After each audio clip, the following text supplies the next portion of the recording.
Welcome to First Mover, your first global look at today's action in the Bitcoin, blockchain, and digital asset space. I'm your host, Christine Lee, and joining me is my co-host, CoinDesk Managing Editor of Global Capital Markets, Lawrence Lewitinn. Lawrence, a lot of blood on the streets, unfortunately. It was a pretty rough weekend. I wouldn't say blood on the streets, blood on the internet, because remember, this is virtual now. It's virtual money, it's not Wall Street. Yeah. Let's take a look at the magic internet money. Right now, the CoinDesk Bitcoin price XBX index is trading at $33,223. Bitcoin sliding down almost 8% over the past 24 hours. The CoinDesk Ether price ETX index is at 2179. ETH also plummeting over 13%. At the DFX, CoinDesk's DeFi index, 256 points, spiraling down about 15% over the past 24 hours. The most reliable reference prices for institutions since 2014 are now published under the CoinDesk brand, trusted globally as the leader in crypto news, events, and data. So just looking at some of the numbers, obviously Bitcoin is off over 50% from its all-time high in November. 600 billion in market cap has been wiped off the board for Bitcoin, at least. And I mean, Lawrence, you're not seeing any correlation, though, with tech stocks, and that seems to be a recurring refrain out there among many analysts. No, I mean, look, I went back and looked at the data over the past year, a 90-day correlation with the NASDAQ, which is a very tech-heavy index. And quite honestly, it was like the correlation coefficient was like 0.2 something. So that kind of reflects the overall S&P 500. Probably part of the problem, at least, is that the NASDAQ and the S&P 500 both have some of the same constituents. But what it is that this is something else. This isn't necessarily just about the tech industry. It's not you trying to find a correlation with the broader market. Even though they happen at the same time, it might be for different reasons. And that's a very important point to bring up because we're seeing it now in the market. We're seeing certain behavior patterns in trading, what have you, where you're not seeing kind of the same issues. You're seeing kind of a bigger sell-off. You're not seeing the same kind of volumes, et cetera. And remember, Bitcoin, crypto in general, very thin markets. So these little moves these little sells and buys can move the markets a lot more than they would in the tech market, a lot more than they would in the equities markets, a lot more than the bond markets, obviously. A lot of theories out there as to what's going on. Worst weekly performance in 8 months for Bitcoin. I couldn't notice on Reddit they have the Pikachu pattern, as a technical indicator for when things, are really hitting the fan, shall we say. Nayib Bukele, president of El Salvador, though, also tweeting out that he's buying the dip. El Salvador just bought 410 Bitcoins for only $15 million. That's correct. It's not his money. But some people out there are buying the dip, but not enough to really stop this bottoming out that we're seeing right now. So yeah, he could spend his taxpayers' money. Apparently, he's taking his taxpayers' money to buy Bitcoin, but he's hailed as a hero on Twitter by a lot of people. So go figure that, him and Michael Saylor. So, all right, let's check out the crypto markets update. The Crypto Markets Update is brought to you by KuCoin, the best place to find the next crypto gem. All right, so joining us now to discuss the crypto markets is Marc Lopresti, Managing Director at asset manager The Strategic Funds. Hello there, Marc. So a lot of selling on the markets right now, but where's the bottom, Marc? And where do you see the new support and resistance? Well, we're looking at around 30,000 as the new support level for Bitcoin and around 2,000 for Ethereum. Unfortunately, getting close to those levels, at least as it relates to Ethereum this morning. But there's certainly a lot to unwrap and a lot to unravel here in terms of what's going on in crypto markets. Yeah, it doesn't seem like, as I was saying earlier, we're seeing some, I would say, a lot of nervousness in the market in the sense that we're not seeing the buyers come in. Right. Christina talked about Nayib Bukele. He's one buyer, again, using taxpayer money and not his. But other than that, people who are actually investing their own money aren't doing it, and the large investors aren't doing it. Have the institutional investors kind of gotten nervous? It's a lot harder to justify buying Bitcoin when the price has cut itself in half in the past few months. Well, Lawrence, it depends on your outlook, right? I mean, there are a lot of managers that are looking very carefully to try to see where is that bottom support level, because we think that, on a long-term basis, Bitcoin will continue to go up in value. The fundamental story behind Bitcoin has not changed. And look, I think the easy answer that people are looking for reasons why we've seen these, blood on the internet, as you said in the lead up to this segment, is that it's part of the risk-off rotation, it's inflationary driven. I don't think that's the case. I think that's the easy answer from a lot of armchair crypto economists. I think the reality of it, this is a response to some pretty harsh regulatory tone out of the SEC, as well as the possibility of a USDC associated with that Fed report last week. I'm sorry, I got to ask you about that, though, because, a lot of the crypto market, a lot of the trading doesn't happen in the U.S. It happens in Asia. And that has been happening in terms of clampdown on crypto has been happening since the summer when we saw prices also dive tremendously. And since late fall, again, when we saw the prices fall, and it continues. Has the Asian market dry up, so to speak, the demand dry up? Is that what really? You don't think that that's what's causing it? You think it's American based, correct? Well, look, it's not just where a lot of the trading is happening. It's also where the leverage is, and we're seeing a lot of the declines in Bitcoin, Ethereum, and the top altcoins being driven in part by margin calls. So yeah, there's no doubt. I mean, Asia is a major component of trading in these instruments. I don't think we've seen demand dry up. I think we've seen traders get smarter, frankly speaking, as we sort of look for those support levels as we open the segment. Where do we see support for Bitcoin? Where do we see support for Ethereum? Yeah. So is this a buying opportunity, Mark, or are we still headed for a leg lower? Well, we're definitely treading cautiously. We're looking at that, horrendously named death cross in Ethereum, the 5,200-day moving average, waiting to see how that plays out. But I think we are looking at places where we might add to some positions in the better names as this. We think we're going to start to see the end of this significant decline here pretty soon, hopefully not before Wednesday, by the way. Of course, everybody using Wednesday's Fed comments at the FOMC as sort of another excuse to continue this volatility. Where do you see the greatest opportunity then, Mark? We like Ethereum a lot for a lot of the obvious reasons in terms of its use case, its anticipated market dominance over Bitcoin this year, which we talked a lot about the last time I was on the show a week or so ago. And Bitcoin's starting to look attractively priced, but not ready to jump in just yet. Got to see how things play out in these first 3 days of the week. So what would be the market signal that you would look for that would say the bottom is here? You were talking about margin calls before, but we didn't see the kind of liquidations in the past over the past weekend that we would have seen other times when we had large drops. Part of it is, even though we're still kind of heavy, there's still a lot of leverage in terms of futures positions right now. If you look at sites like Skew, which provide the data, it showed just as, let's say, a couple of $1 billion in leverage has gone down, but we're still at about, let's say, $15 billion in open interest in Bitcoin futures. What point does that have to go? Where does that go before you say, you know what, the deleveraging has happened, it's over? Now it'll start to get interesting. It'll start to get attractive. Where is that point? Is it in the leverage side, or is it in the spot volumes? Where do you find it? Well, it's a great question, Lawrence, but really there's no one metric, right? I mean, we're looking at, the leverage, we're looking at sentiment, the fear and greed index.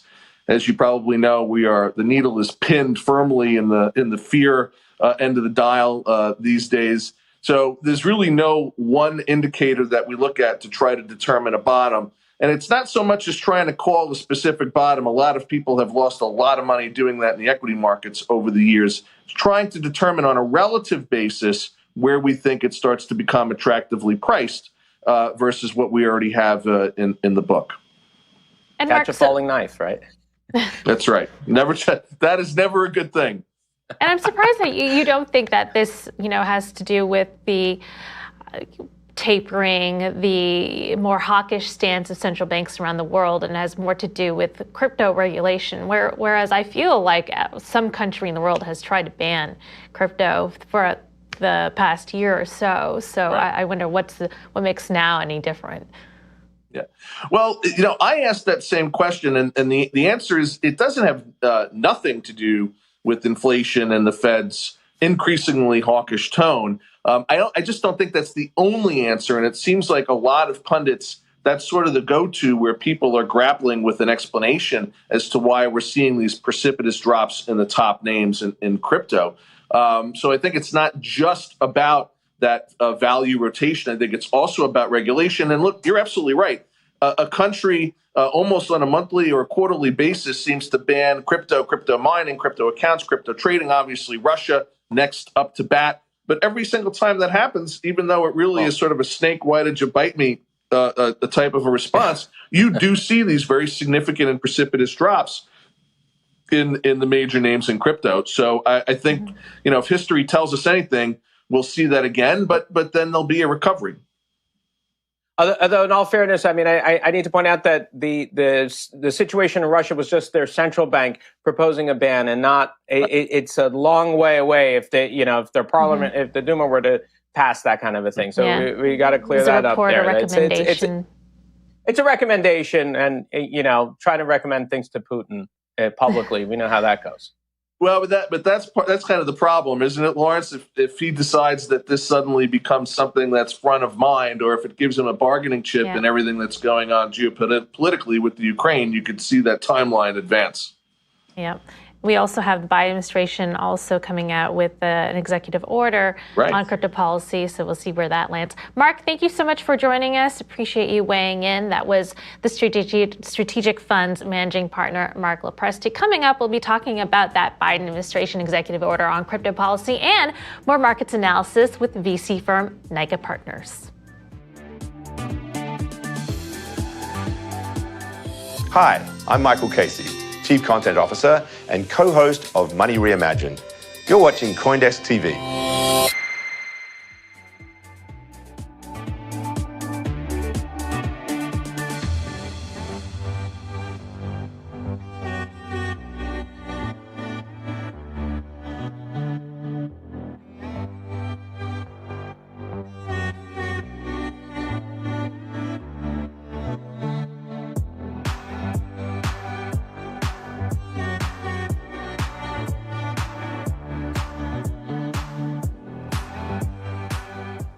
Welcome back. Time to check in with CoinDesk Global Policy and Regulation Managing Editor Nick Day, who is also the editor of CoinDesk's The State of Crypto newsletter. Hello there, Nick. So the White House is readying an executive order as early as next month that will outline a comprehensive government strategy on cryptocurrencies, and Bloomberg reporting that federal agencies will be asked to determine their risks and opportunities, citing unnamed sources. Tell us a bit about what we know about this so far. Good morning. So we've actually known since at least October that the White House has been looking into possibly creating an executive order. At the time, it was reported that the White House had reached out to the Commerce Department, the Treasury Department, national security agencies, even a National Science Foundation, to get some input on what exactly crypto regulation could look like, at least from an executive order standpoint. So it looks like now, we're getting closer to seeing what that text might actually look like. As you said, Bloomberg reported that we might get the draft text or the text as soon as next month. So it does look like there's kind of the culmination of these efforts that have been ongoing for the past 3 or 4 months. Yeah, Nick, the timing is interesting because this is coming out right as the Fed had released its report on stablecoins, saying, "Hey, Congress, come on, it's ball's in your court now. Let's get some regulation going, or at least it's up to Congress to come up with ideas." And yet, this is an executive order, which we saw in the Obama administration, the Trump administration, a lot of executive orders flying out of the White House. So it seems, is the timing coincidental, or is this some sort of is this going to be an executive 1600 Pennsylvania Avenue reaction to the Fed saying, all right, well, Congress, we don't know if you'll say regulate stablecoins, but we might do it. Is that what's going on here? Without the text of the order, I have to assume right now it's probably a coincidence. The Fed report on, it was really central bank digital currencies that came out, there wasn't really anything new in that in terms of, what Fed Chair Jerome Powell or other officials at the Fed have been saying. That report said, hey, we want Congress to do this. And that's literally what Powell has been saying for months now. So, I don't think that could have been a surprise to anyone. And that one was really, kind of narrowly focused on this one specific area of issue here. So central bank digital currencies and / or how they interact with stablecoins. What the executive order seems to be looking at is kind of a bit more broad in the sense that you have all these different agencies that are weighing in, and there are different aspects of the crypto ecosystem that, right now, for better or worse, people see as being relatively unregulated. And it kind of seems like that's more what the executive order might be taking a look at. In other news, New York City Mayor Eric Adams is also taking his first paycheck in Bitcoin. Adrian Harris is now the New York Department of Financial Services acting super, and that's getting a lot of attention in terms of how crypto friendly she is, and the entire Adams administration, how it's starting to set up a very tech-friendly hub for crypto potentially. What do we know about that so far? So Harris was actually nominated by the current governor, Katie Hochul. So it's actually separate from the mayor's office. But today, Adrian Harris will face two different committees in the New York Senate, the Insurance and Finance committees, to basically it's a confirmation hearing as to, she's been nominated to run the New York Department of Financial Services. It's a key regulator for crypto. And, I don't think Harris has said anything about crypto yet during her tenure as acting super, but I have to imagine this is going to be something that's going to come up, especially given that, the New York Department of Financial Services has been very active in regulating crypto and crypto exchanges. All right. Thanks for setting that up for us, Nick. Appreciate your insights. That was CoinDesk Managing Editor of Global Policy and Regulation, Nick Day. Don't forget to sign up for the State of Crypto newsletter on CoinDesk.com. The CoinDesk Spotlight is brought to you by Nexo, the place to earn on Bitcoin, Ethereum, and more. All right, joining us to discuss that executive order from the Biden administration and more markets analysis is Matt Homer, executive in residence at VC firm Nyca Partners. Welcome, Matt. So you said that you're mildly optimistic about this Biden executive order and perhaps irrationally so. Explain.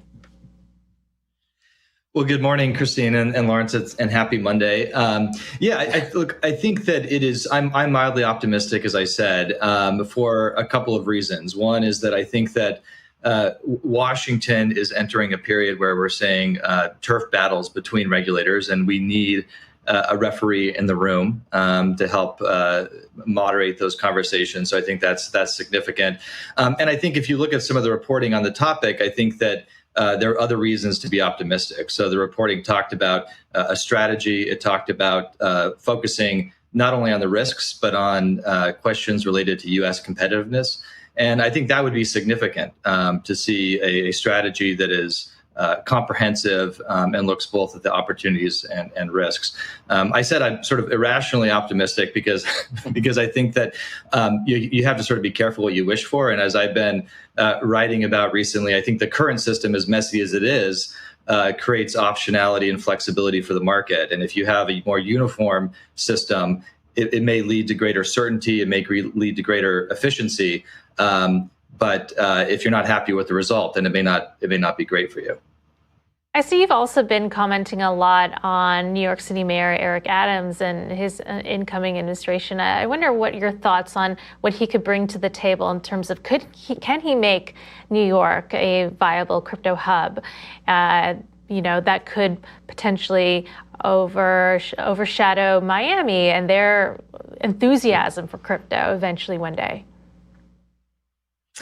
Yeah, I'm very optimistic about Mayor Adams in New York City. I live in New York City and a big proponent of the city. But I think that, his arrival on the scene is significant, not only for New York City, but potentially for the political scene more broadly in the United States. And of course, his announcement last week that he is now taking his first 3 paychecks in crypto, I think is interesting. And he can do a lot. I think New York City, as we know, when it wants to do big things, it can do big things. And of the mayor, he cannot control, the regulatory system in the state, but there's a lot he can do to champion the city as a center of this activity. And he can, of course, work with the governor around the regulatory landscape. I think from a political perspective, it's significant as well, because he is a member of the Democratic Party, as we know. And I think in some ways, cities and mayors can be a leading indicator for where either party is heading. And the fact that he has embraced this in such a significant way, may suggest that it could be a trend we see in Democratic politics more broadly. And of course, we're entering a midterm election season, so it'll be exciting to watch that. Although Matt, he doesn't come from the far left flank of the Democratic Party in New York State, which is gaining ascendancy in the Senate and the lower chamber in New York. So this might expose a conflict in how crypto is regulated ultimately in the state. And to that end, do you think that the bit license? You were with the DFS. So do you think that the bit license scheme that we have right now in New York, do you think that that's outdated, needs to be updated or thrown out? If New York is going to face competition from states like Florida, from states like Wyoming, is its time over, or are we going to see the sunset of New York as a financial hub when the future comes? Yeah, I don't think the sun is setting here. I think it's just starting to rise. But I think the bit license, and as you pointed out, I was at DFS and oversaw that area of the department. I think that crypto regulation is an area that has to be constantly iterated. That was my biggest learning in that role, is that it's not something that you create it and then it can kind of sit there for decades, like you maybe used to be able to do with some areas of financial regulation. You have to be constantly improving it. So I think the bit license has and the trust charter model that other companies have used to get licensed in New York has actually led to a pretty remarkable mainstreaming of the industry. If you look at most of the significant players operating in the U.S., they have embraced regulation in New York. But I do think that the regulatory approach here in New York, as well as everywhere, has to be constantly iterated and improved. And I think we'll see that in New York. How would you change it? How would you change the bit license? Well, I think that there are real questions on the horizon. Well, I think the one area is making it accessible, right? So I think one area in which the big license is criticized often is that it's inaccessible, meaning that for smaller firms, firms without earlier stage firms, it can be hard to obtain. And so I think that, to me, that is the central, thing that can be improved upon, is making it more accessible to innovators at all stages. But I think that there are also, future challenges awaiting not only New York but every other regulator in the world. For example, the rise of DeFi, and if institutions and intermediaries become less important, what does regulation look like, right? And that is perhaps a much more significant issue that regulators of all types will have to grapple with. Yeah, Matt, that sounds very bullish for Bitcoin and the crypto markets, actually, with what's happening if that proceeds in terms of New York becoming a crypto hub, the Biden administration being having an executive order that is potentially more friendly for crypto. So I wonder, what's your theory behind why the market is down right now, and when will we see it bottoming out? What's on the horizon for the crypto markets? Yeah, I don't know how to predict markets. I did watch in your last segment some of the commentary there, and I do. I mean, it's I think these recent regulatory actions, or not even actions, I mean, they've just been statements. Those, as you pointed out, have been. They're nothing new, right? I mean, I think the SEC, some of the statements that came out there were just sort of reiterating existing positions. It's hard for me to understand how regulation, could have had a significant role recently, just given that we haven't seen anything new there. But as I said, I'm not a trader, so I can't predict. Everyone has a different theory, so we always ask. Matt, thank you so much for joining us. That was Nyca Partners Executive in Residence, Matt Homer. Coming up, we'll be checking in with CoinDesk Executive Editor Marc Hochstein for CoinDesk's Privacy Week. We'll learn more next.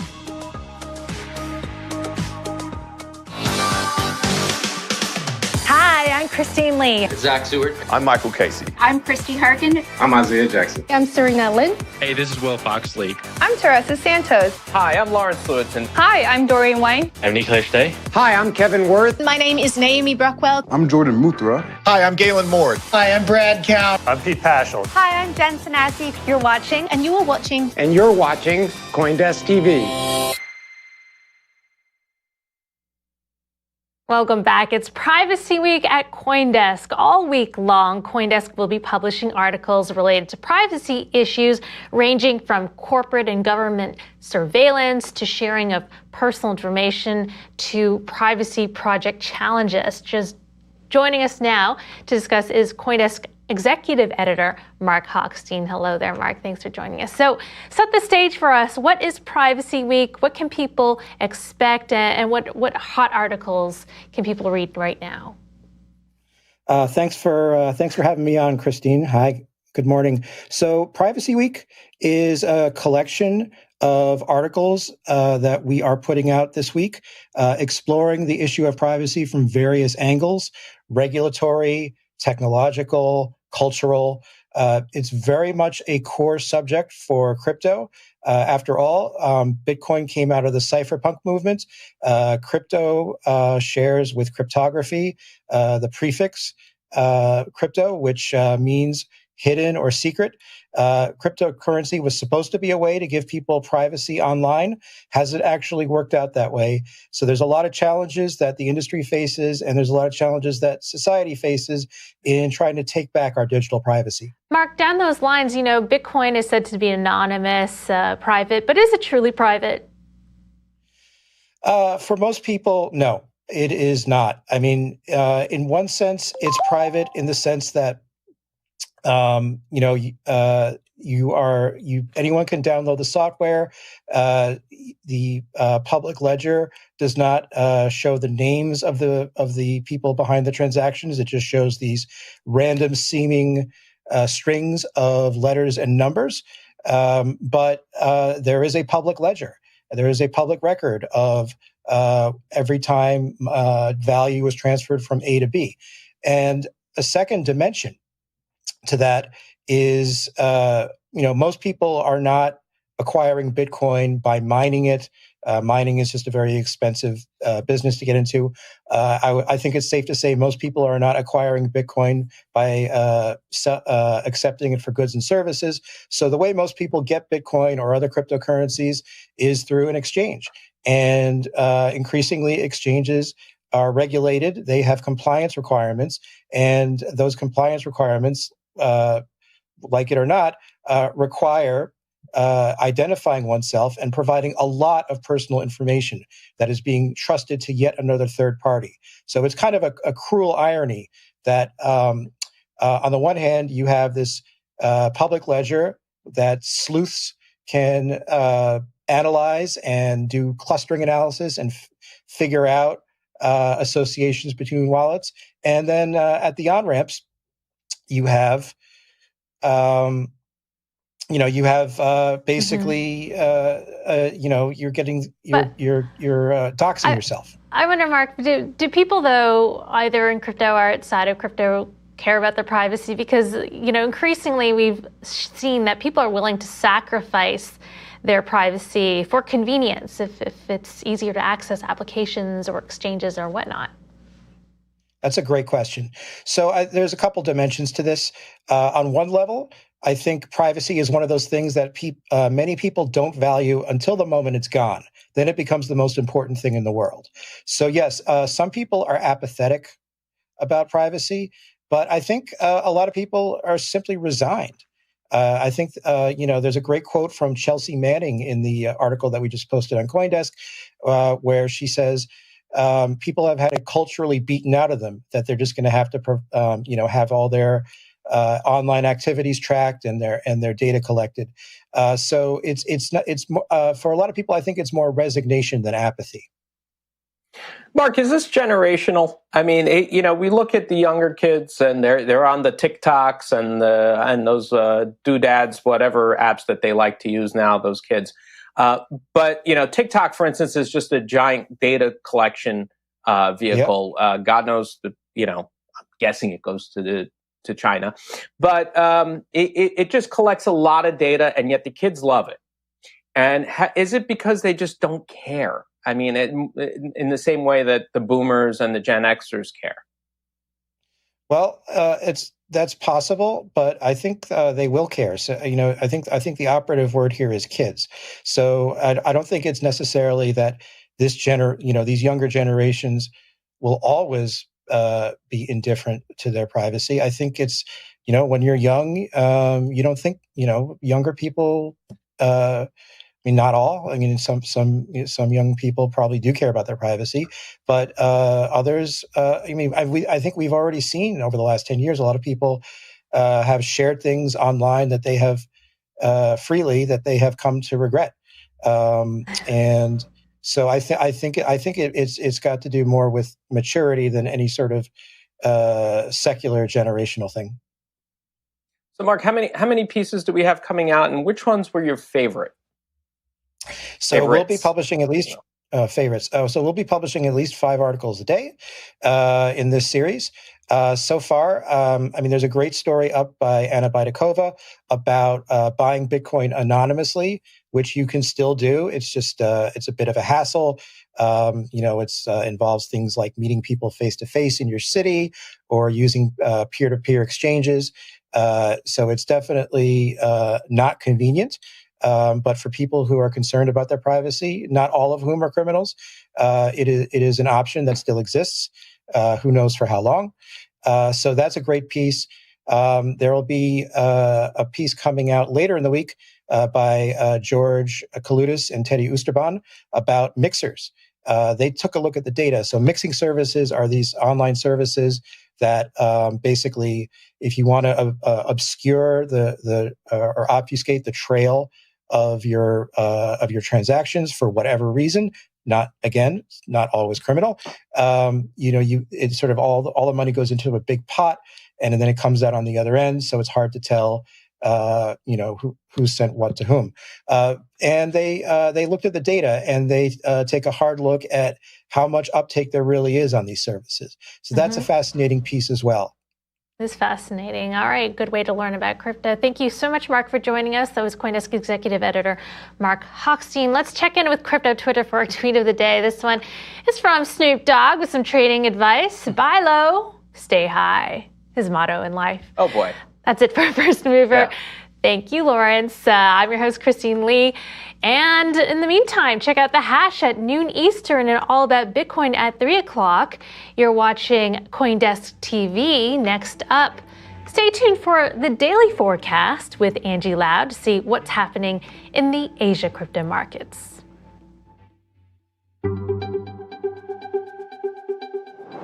Welcome to the daily forecast, January 24th, 2022.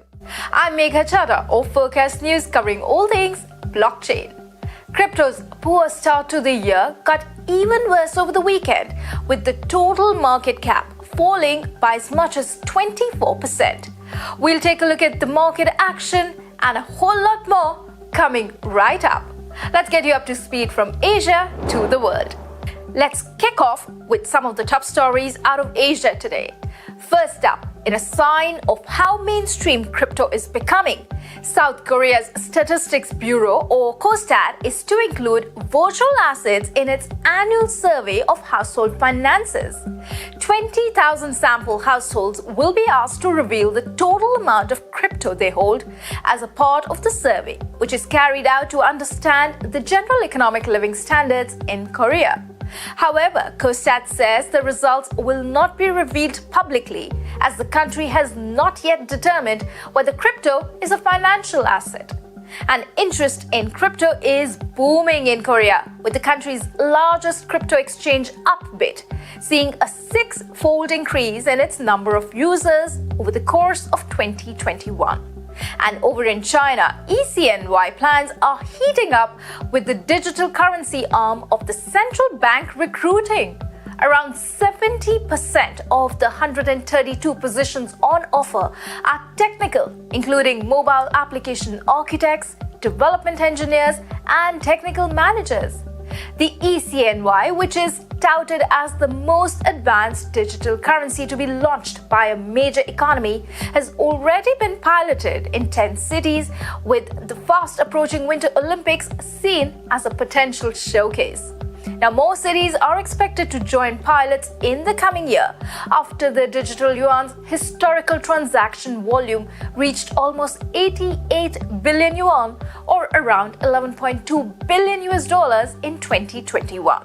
You can find those stories and lots more at forecast.news. Over in the markets, the weekend was not pretty.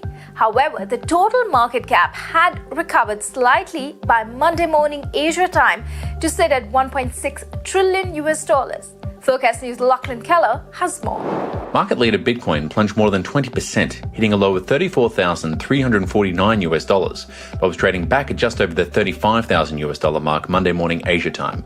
One expert told Forecast News that with the Fed raising rates and unabated inflation, people are expecting risk assets to go down and that there may be a bit more pain to go through. We might be in the process of bottoming right now, which is we still have to go down a little bit, but probably not a crazy amount still. We're already in the mid 30Ks, maybe the lower 30Ks, maybe even the upper 20Ks are, like a possibility. But then I think that will be an okay place to be a buyer again. Jonathan says a lot of investors will be keeping watch on this week's Fed meeting with clarity. And while Jonathan Miller of Kraken agrees that macro uncertainty has hit crypto, he remains optimistic. There's been volatility in the markets around some of the underlying layer one coins, but the growth of the space, the pie is increasing in size so rapidly, and we're seeing growth in so many different directions that aren't necessarily captured by that underlying price signal.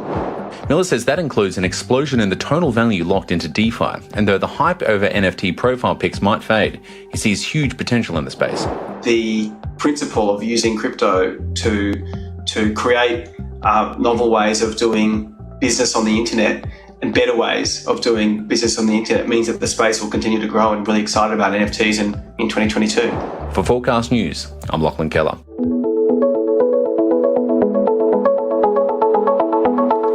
Just a few years ago, many family offices were still wondering if cryptocurrencies were a real asset. But according to Camden Research's recent Global Family Office report, more than half of family offices in the Asia-Pacific region now see cryptocurrencies as a promising investment. But do they really believe digital assets like cryptocurrencies and NFTs are here to stay? Who better to ask than Henry Chong, CEO of Fusang? Fusang aims to reshape investment markets with blockchain technology. Great to have you with us, Henry. Always great to be here. Henry, so why are family offices in Asia so keen on crypto and digital assets? I think the answer is because, at least here in Asia, a lot of families are much younger than in the West, in the sense of the people running the family offices are still in the first or second generation, and they very clearly remember what it's like to themselves be disruptors, to enter an industry, come up with a radically new solution to an old problem, and win the industry by doing so. Almost by definition, that's how they got to where they are today. They couldn't have done that if they weren't willing to be innovators and disruptors.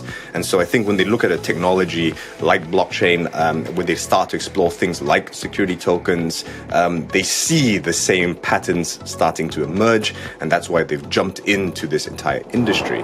Right, so based on your experience in the industry, what are the potential pitfalls family offices should be looking out for when investing in these new asset classes? And on the other end of the spectrum, how should digital players be positioning themselves as an investable asset class?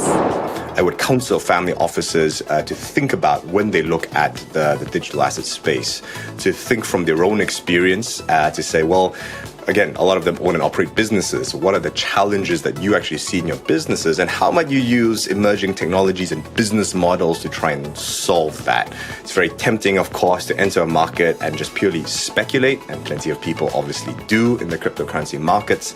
But I think as we evolve, as we move into what I call crypto 2.0, I hope it will be that people start to look at what are the base use cases, right? How can I actually use this to transform my own businesses? And again, a lot of families own and operate businesses in Asia, and that actually is where I see the most interest in terms of blockchain technology. How can I use it for my business, and how can I also use it to actually digitize my own company's capital structure, use things like security tokens to turn some of my stakeholders into shareholders? And finally, what barriers do you think remain in place preventing full-scale adoption of digital securities in the family office space? I think the answer is that, well, twofold. One is sometimes family offices look at the cryptocurrency and digital asset industry and they say it's all very exciting, it's also a bit scary. I don't know what service providers or counterparties to interact with. That can and will change. There will be more and more fully licensed and regulated platforms like Fusang emerging that I think institutions will be comfortable dealing with and that are used to dealing with institutional workflows. But I think really the second and the much bigger barrier to mass institutional adoption is regulated assets. As much as platforms are important, you always need to look at what is the underlying token, right? What does that represent? What are you trading? What are you really getting exactly? And I'll be honest, I think a lot of families look at the crypto space, they look at CoinMarketCap and they say, look, some things are fascinating like Bitcoin and Ethereum, but when you go down the list, it very quickly starts to be a bit more adventurous, let's call it. And I think that's really what they're waiting for. Where are the high quality tokenized regulated assets? I'm also very excited that yes, we recently were able to announce the Fusang IPO. We hope that this is just the first of many kind of people coming in doing these kinds of fully regulated issuances. Well, tokenizing the world one step at a time. Henry Chong of Fusang, thanks so much for joining us today. And that's the daily focus from our vantage point right here in Asia. For more, visit focus.news. I'm Nyca. Until next time.